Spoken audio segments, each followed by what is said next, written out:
Hello ladies and gentlemen, welcome to my debate of the week. And this is about, I'm going to talk roughly about what's been going on with TNA for the last couple of months leading into Bound for Glory. Now we already know what's been going on. I mean, they've laid off a lot of people.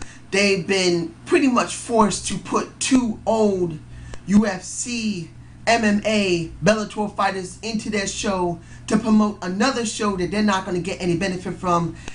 And they simply have not been doing that well when it comes to all their shows. Since the beginning of the year. I'm just putting it like that. They have had a lot of stuff they've been doing for the last, say, 10 months at least. At least 10 months. Since last year, 2012. Now, I'm going to go with Chris Sabin first, because this is the elephant in the room where Mr. Parkin himself has already talked about this.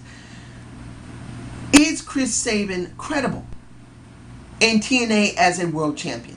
Now, I've already said that my guess is he's a transitional champion. There's two reasons why they're doing this with Sabin. One, Sabin has shown that he was willing to come back to the company after he blew out both his knees. He took out both his ACLs. He tore those bitches up. Sorry for the language, but essentially that's what he did. So I think they just wanted to do two things with him. They wanted to reward him, one. And two, they wanted to show the world, not only the WWE, not only ROH, but any other indie company, as well as national and international, that they are willing to do things that not many people are willing to do. They're willing to put people who are smaller in size in spots that many bigger and better people would normally be. Now, is that always the right thing to do? No. Because there's some small guys that just don't know how to do the business right. There are some that are. Look at Shawn Michaels. Before he became the Heartbreak Kid, he was in the Rockers. He was not that great yet, not until he hit his stride in the 90s. He had to be restructured to be able to do that. Not saying that he wasn't a selfish son of a bitch, but he finally was able to show that not only in his work in the ring, but outside the ring when he did his commentary, his promo segments, all that crap. Some smaller guys can do it right. Some can't. And the only thing I'm saying is this. Is Sabin credible to be used in TNA? As a transitional champion, yes. As a long-term champion, no. From what I can tell, when he was in the Motor City Machine Guns and now by himself, he just doesn't have that type of charisma. He doesn't. He's got great in-ring work. He has great in-ring presence. He can tell a great story in the ring. He can. He's not very good on the mic, and he doesn't have that much charisma. So he has 3 of the 5 tools necessary to make that work. Now, most wrestlers do have the 3 tools necessary to do the work. Sheamus got 4 tools right before he became really good and then flopped because they made him into a babyface and he became shit. He had roughly almost 4 tools. By the time he ended, it went down to 2 for me. But you get what I'm saying. People would have less than 5 tools can still do the job. So with Sabin, I'm not surprised they put him there as a transitional champion. It doesn't mean he won't do this multiple times. I really believe Sabin will be multiple time champion. That's a transitional champion. So at that respect, it's alright to have him there. It shows 2 things. That they're willing to show that someone who works hard, who can do good work in the ring. Yes, he can't do talk at all, but still can get enough done for the guy he's with to make it work. Also, to reward the guy that he blew out his knees and he came back and he deserves a more better pay and more exposure. Now, for Rampage Jackson and Tito Ortiz, I'm going to say it like this. I am completely uninterested in these 2 guys. I have seen a little bit of Tito Ortiz over the years. I'm not a big MMA or UFC fighter at all. I'm not a big fan of it. I've seen it over the years on and off. I even watched a little bit of Bobby Lashley. I watched a little bit of Brock Lesnar. I saw a little bit of it, but not much. But in this case, because TNA is being forced into it, it is just turning me off to the product. And what are we going to get when the Bellator match of these 2 going to come down? Is it going to be good? I hope it is, because they just fucked over another company to do it. Now, what I'm going to talk about now is the long-term plans of TNA past Bound for Glory. This is what I'm hoping will happen. Do I believe it will happen? No. But this is what I'm hoping will happen. One, I'm hoping that after Bound for Glory, just before Genesis, TNA will already have structured the ending of Aces and Eights. I've already said this in my last Impact review, that one you just saw, that's uploaded into the next morning. I'm sorry, I've not been feeling very well, so it's late. But my belief that a Mr. Anderson will get the shot and possibly win the title will cause a friction between Bully Ray and him, and then that will cause a war between Aces and Eights. One guy versus the other. The guys will have to choose, and in the end, Aces and Eights will fall apart and disappear. I'm not really looking for it to be that way, but it sounds like the best option there. How the hell are you going to get rid of Bully Ray, Anderson, Devon, and the heel twins unless they're fired from the business? Like they did with Doc, like they did with Mike, like they did with D'Lo Brown. You have to fire these guys and find some way to get rid of them. If you don't do it properly, it just makes it worse. This is the best case scenario for me. As much as I wouldn't like to see it, it's the best way to write it properly.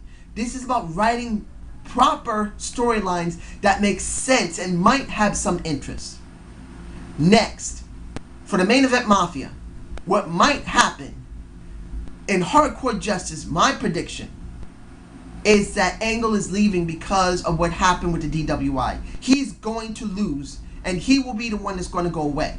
It makes perfect sense. The reason I didn't say it in Impact is because it's better to say it right here, because I can devote more time to it directly. Look, if you haven't seen the Off the Rope Show Channel and the Sleg Daddy's own feelings about what happened with Kurt Angle, watch it, because he's accurate about it. Look, I can understand from personal living with an alcoholic. I can.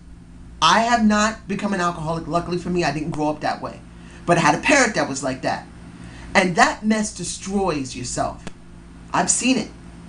In this case with a Kurt Angle, he's been doing this for quite a long time. And if anyone has not seen my original Chris Benoit video, take a look what I said at the end of my second part 2, where he was too much into the business, he got too far into it, and instead of pulling out, he ended up dead doing what he did. I don't condone what he did, but I can understand when he didn't leave the business in time, this is what you get. Kurt Angle is at a crossroads right now. Yes, he still may have another 5 years in him before he needs to retire. But to be honest right now, it would be better off that he goes into this rehab and then leaves the business permanently. Unless he becomes someone who does a dojo like a Matt Hardy did. Because Matt was really messed up. I'm not saying he's in good shape right now. I know he went back into the business again. But at one point he built his own dojo and he was training people. It would be better for him to become a trainer and open his own dojo than to be participating in the business, because it's killing him. And it's going to kill someone. Sooner or later he's going to run somebody's fucking ass down if he doesn't run himself down in the process. Look at Macho Man Randy Savage. The man was sick. He had a heart attack. And that was partially because of the steroids he was taking. When he stopped taking them, his body was fucked up, and then he eventually had a heart attack because of it, and he died behind the wheel. Luckily, his wife wasn't killed in the process. But he left the business, but it was too late for him because he took too much steroids. He was messed up as it was, and he ended up dead. We don't need this for Kurt Angle, as much as he can be a fucking asshole. And when he had the chance, and look at what the Slug Daddy said about the... I don't want to get upset, but he had a chance to get a Hall of Fame plaque from Waterloo, Iowa, and he didn't do it. If I'm pronouncing the name of the place wrong, I am so sorry. But he should have shown respect to his peers by going there or saying, I'm sorry, I cannot accept this. I can't go. But he's a dick for doing that. But let's be honest here. The man still has done great accomplishments, and he's still a person. As much as he's a dick, the best option for Kurt Angle right now is retirement permanently. Let him permanently not go back into the wrestling business. Let him go to rehab. Let him put his life back together and go away from wrestling permanently. It's time, Kurt Angle. Leave the business. Don't come back. If anybody says, oh, we need him, you justify it below to me. A man who will go back to drinking when you have to go through at least a 100-day schedule or 200-day schedule, counting on the promotion. TNA may be a little less than WWE, but they expect you to do between 100 to 200 days. That's still a lot with injury. So I hope you can understand my feeling about it. Now, the person I believe that should be championed by Genesis. One person.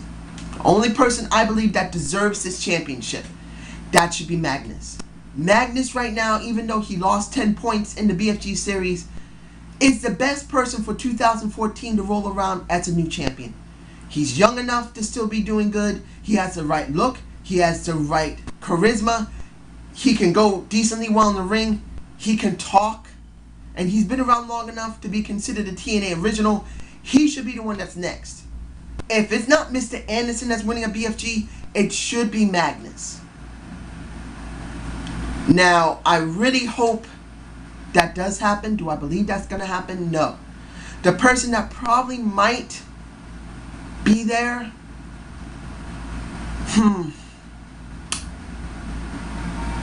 it's hard to say.